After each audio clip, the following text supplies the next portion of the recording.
한 사람이 바알 살리사에서부터 와서 처음 만든 떡 곧 보리떡 20개와 또 자루에 담은 채소를 하나님의 사람에게 드린지라. 그가 이르되 무리에게 주어 먹게 하라. 그 사원이 이르되 내가 어찌 이것을 100명에게 주겠나이까 하나. 엘리사는 또 이르되 무리에게 주어 먹게 하라. 여호와의 말씀이 그들이 먹고 남으리라 하셨느니라. 그가 그들 앞에 주었더니 여호와께서 말씀하신 대로 먹고 남았더라. 거룩한 새벽의 기도자 여러분, 주님을 만나는 하늘 행복으로 여러분의 새벽의 기도의 자리가 늘 은혜 안에 든든하기를 소망합니다. 오늘 우리가 읽어갈 말씀은 요한복음 6장 1절로부터 15절까지의 말씀으로서 예수님께서 행하셨던 표적 네 번째 사역, 오병이어의 사역을 우리가 만나보게 됩니다. 이 사역 안에서 예수님께서 행하셨던 이 표적에 담겨진 다양한 상징과 의미들을 생각해 보실 필요가 있습니다.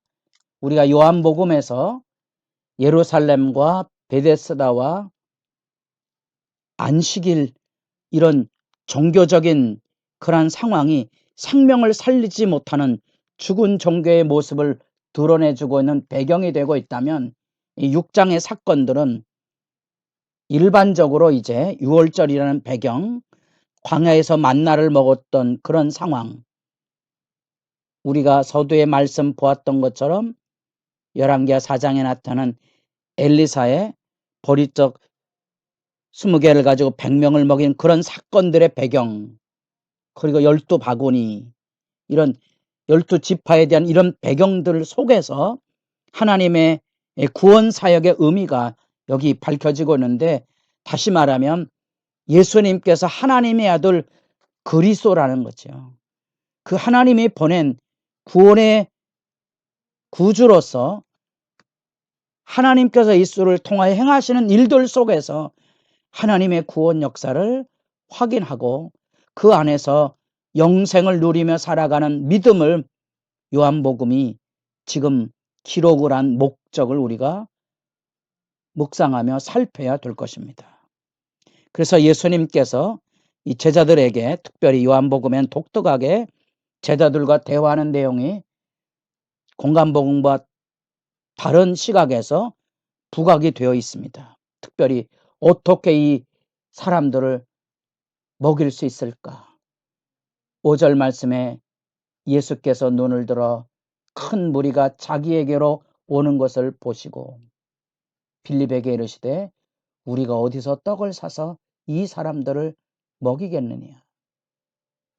예수님께서 제자들을 통하여 지금 그들을 먹여야 되는 예수님의 그 긍휼의 시각을 지금 일깨워 주고 있는 거지요. 그래서 빌립의 생각을 시험하셨다 그럽니다. 빌립은 산술적인 계산을 했습니다. 200데나리온이라는 떡도 부족할 것입니다. 예수 그리스도의 구원 역사에 대한 시각을 제자들도 바르게 이해하지 못했던 거죠. 예수님의 능력에 대한 일깨움을 예수님께서 여기 들려주고 있는데 제자들은 아직 그에 미치지 못하고 있음을 여기 보여주고 있습니다. 그러나 그 안에 안드레가 한 어린아이에 보리떡 5개와 물고기 2마리를 가지고 오면서 하는 말이, 그러나 그것이 이 많은 사람에게 얼마나 되겠습니까?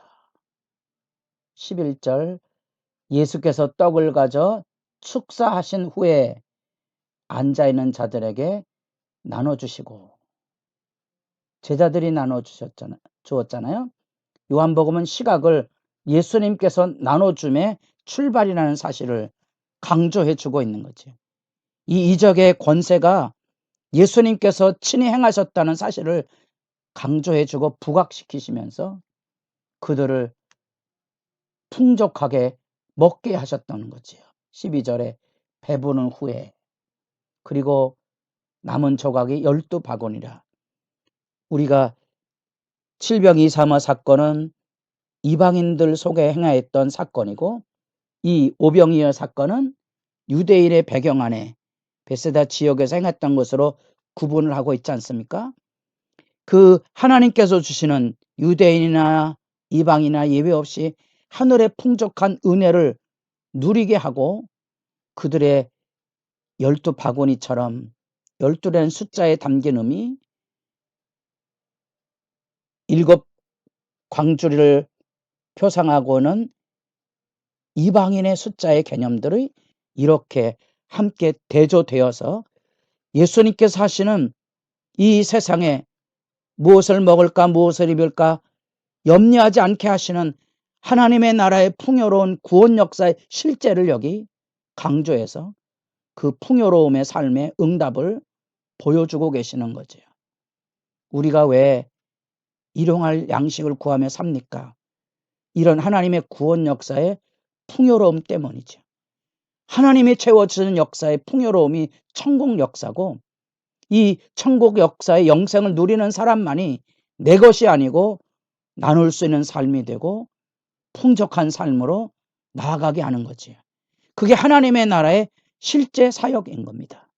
예수님께서 행하시는 그 역사의 의미를 아셔야 되는데 안타깝지만 제자들은 예수님을 통하여 일하시는 구원의 능력을 기대하지 못하였고 사람들은 그 놀라운 이적을 보고 예수님께서 행하시는 그 사역을 통하여 아버지의 구원 사역을 통하여 하나님의 아들로서 이 땅에 오셔서 하시는 그 구원 역사를 통하여 주를 믿고 그 안에서 영생을 누리는 구원의 길로 가기보다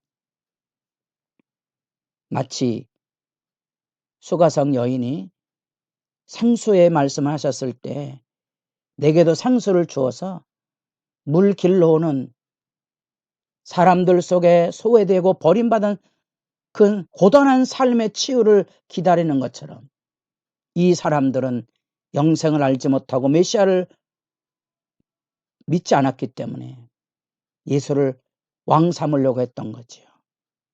6월절에 절기 배경이 있다면 해방에 대한 기대, 로마의 압제뿐 아니라 경제적인 공공과 굶주림에 대한 욕구를 충족시키를 세상의 정치적 경제적 기대의 욕구를 채우는 왕으로 예수님을 삼으려 했던 거지. 그게 예수님에게는 유혹이지요.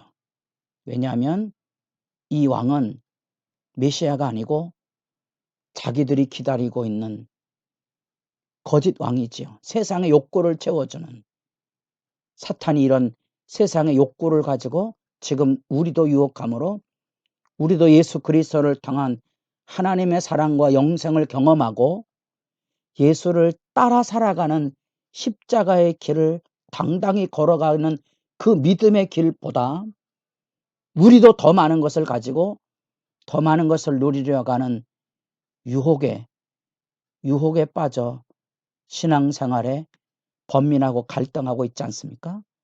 그래서 예수님께서는 이것이 어둠의 유혹인 것을 알아서 산으로 피하여 혼자 떠나시고 있는 모습을 보게 됩니다. 오병이어라 그러니까 좀 거창한 게 아니고 아마 유대에서 공부했던 분이 이제 나타난 자료인데 이렇게 오병이어.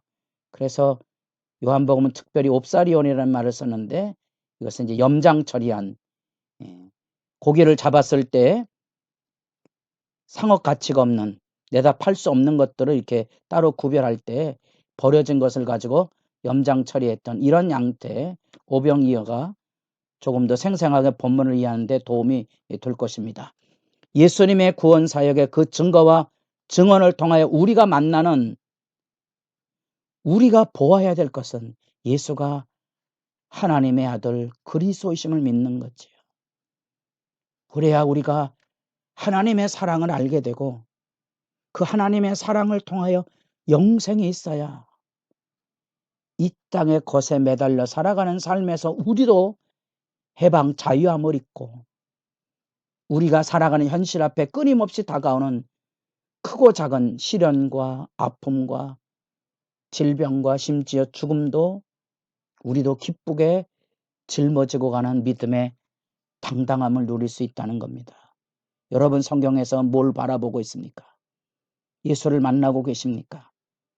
여러분들의 인생의 여정에서 무엇을 이루었다 하는 게 아니고 얼마나 예수 그리스도를 더 풍성하고 복되게 경험함으로써 기쁘게 십자가를 지고 갔는가, 그것을 살펴야 되지 않습니까? 광야의 만나를 넘어서 6월절의 해방이 가지고는 그 사실을 그 넘어서 물이 변화의 포도주가 되는 것처럼 진정한 의미의 하나님의 나라의 그 권세와 계시의 사건을 예수님께서 행하셨다는 거예요. 과거의 사건이 아니고 믿음의 사건이고 하나님 먹이고 입히시는 풍성한 주 하나님이 되심을 우리에게 보여주고 있기에 우리도 우리 현실 앞에 조건이, 환경이 바뀌어지고 보다 더 풍요로운 재물에 대한 숭배에 우리의 신앙을 잃어버리지 않도록 우리 스스로도 거룩한 믿음의 싸움, 예수님은 사람들의 왕 삼으려는 것에 대하여 다시 혼자 산으로 떠나가시니라. 마치 떡이 돌이 변하여 떡이 되게 하는 마귀의 유혹 가운데 사람이 떡으로만 사는 것이 아니라는 여호와의 입으로 나오는 말씀으로 산다는 그 진리의 증언을 우리도 잊지 않고 마음에 담아 기도하는 시간이 이어질 수 있기를 바랍니다.